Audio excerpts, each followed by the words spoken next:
To keep a consistent art style, every artist needs a source of inspiration. Maybe a school of thought like Taoism in Nine Souls, or maybe the Mother Nature like the insects in Hollow Knight. Of course you guys live in Australia. Or it can be inspired by, whatever that is. As you move around in the marvelous world of Blasphemous, what repeating themes do you see the most? Religion, chivalry, pain and suffering, big, juicy, perky boss fights, and if you let me add one more, paintings. I believe Blasphemous to be a big canvas of classical art.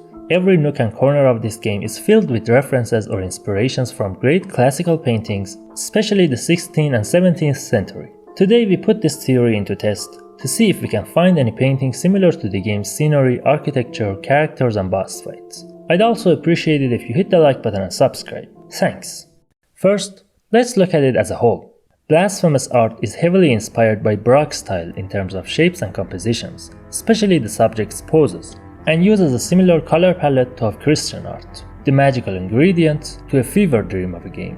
Of course it's not limited to these two. From Michelangelo to Bosch and Goya and Klimt, traces of their works are evident throughout the game. And not just painting. Sculptures, architectures, real-life garments and tombs and locations, Blasphemous pays an homage to all of them, a love letter to the classical art as a whole.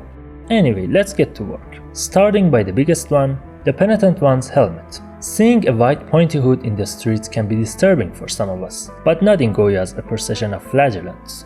Catholic men in white robes whipping their bared backs as an act of penitence. So in a way, these guys are all penitent ones. No need to even talk about the thorns, of course. One inspiration which has been mentioned in lots of videos and blog posts before is 10-pieded boss fight. A human haunted by the visions of the miracle, slept in the arms of a sculpture, woke up to find himself a demon. By the way, sleeping as a human and waking up a demon? Just a fancy term for puberty. Carved by Michelangelo, Pieta depicts the moment when the lifeless body of Jesus is handed to Mary, and its Spanish name is Piedad del Vaticano. Next we got Gemino, a man imprisoned in a statue as punishment for his sins. Bro's the original transman, trapped in the wrong body. This one has a resemblance to the martyrdom of Saint Sebastian by Il Sodoma and Andrea Mantegna. Reaching a big one, Melquiades. This boss fight can relate to two things. First is this painting by Juan de Valdez Leal. The other is a historical event called Holy Catacombs. Back in the 16th century, Protestant mobs would vandalize the Catholic arts. As a retaliation, thousands of skeletons were ripped out of the ground by the Catholic Church, dressed up with religious relics, and branded as martyrs or religious figures. And here I thought Christians hate cross-dressing.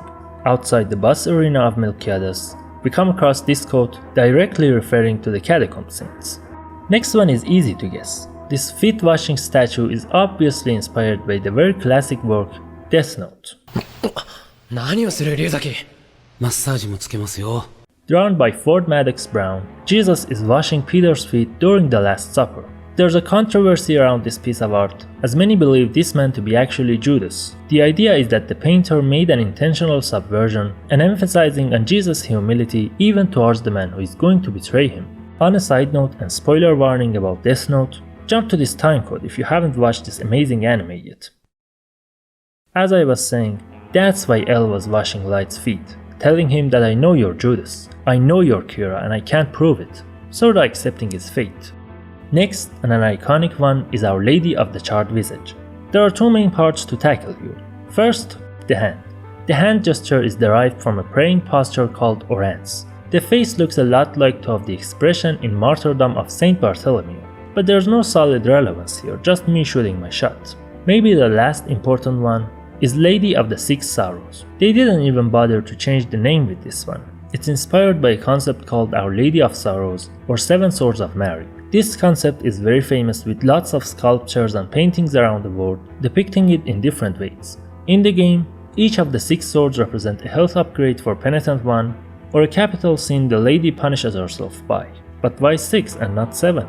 There are lots of theories, but what this guy said on Reddit is my favorite. The 7th sword, the one in her hand, is pride which she never gave to the Penitent 1, as he hadn't replaced the miracle yet. Anyway, in the real world concept of this statue, each sword represents one of Mary's sorrows and sufferings.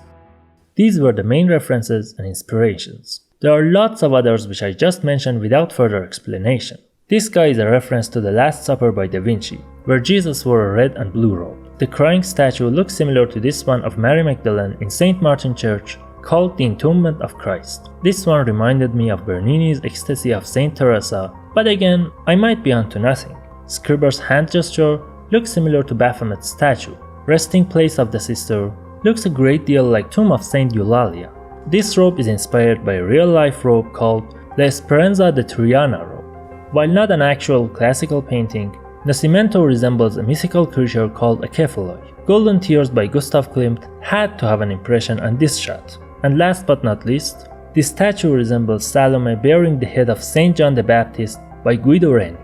As I said, Blasphemous is filled with references and inspirations, and I didn't even scratch the surface. If you know any other with a great significance, or if you want me to make a second part for the sequel game, tell me in the comment section. I'd appreciate any form of support, even as small as hitting the like button and subscribe. Thank you, and like always, don't you dare go hollow.